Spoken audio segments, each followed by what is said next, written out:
ఒకరోజు ఒక కూలి పడవకి రంగులేయడానికి వచ్చాడు. రంగులేస్తుండు. అక్కడ ఒక రంధ్రం కనబడుతది. ఆ రంధ్రాన్ని కప్పేసి మళ్ళీ రంగులేసి వెళ్ళిపోయి కూలి డబ్బులు తీసుకొని వెళ్ళిపోతాడు. వెళ్ళిపోయినాక మరుసటి రోజు నాడు మళ్ళీ ఆ యజమాని పిలిచి చెక్ రాసేస్తాడు. అదేంటండి నాకు ఆల్రెడీ సార్ మీరు డబ్బులు ఇచ్చారు కదా, నా కూలి డబ్బులు ఇచ్చారు, మళ్ళీ ఇవెందుకు ఇస్తాంటారంటే, లేదు బాబు, నిన్న నా పిల్లలు పడవలోనో వెళ్తాండ్రు. అయితే ఆ పడవకి రంధ్రం ఉన్నదాని సంగతి నా ఒక్కడికే తెలుసు, ఇంకెవ్వరికీ తెలీదు.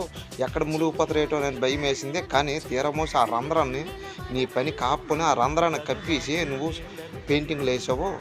అందుకని నీకు ఈ చెక్ ఇస్తాను. నీ నీ యొక్క దీన్ని యుత్తుని మెచ్చుకొని, నీ యొక్క గుణమును మెచ్చుకొని నేను ఇస్తాను నా సంతోషం కోసమని అని అనేసి అంటాడు. అనేసరికి ఇక్కడ ఈ కథలో ఉన్న నీతి ఏంటంటే, కొంతమంది ఎలా ఉంటారు, ఇది మన పని కాదు కదా, మన పని ఏదో మనం చేసుకొని వెళ్ళిపోదు మన్నోళ్ళు కొంతమంది ఉంటారు.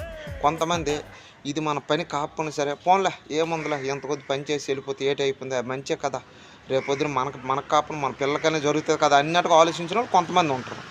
అది మిత్రమా ఈ కథలోన నీతి ఏంటనేది మీకు అర్థమైంది కదా. ఏంటి దయచేసి ఈ మాటలు నచ్చుంటే ఫాలో కొట్టి లైక్ చేసి షేర్ చేసి సబ్స్క్రైబ్ చేయండి మిత్రమా.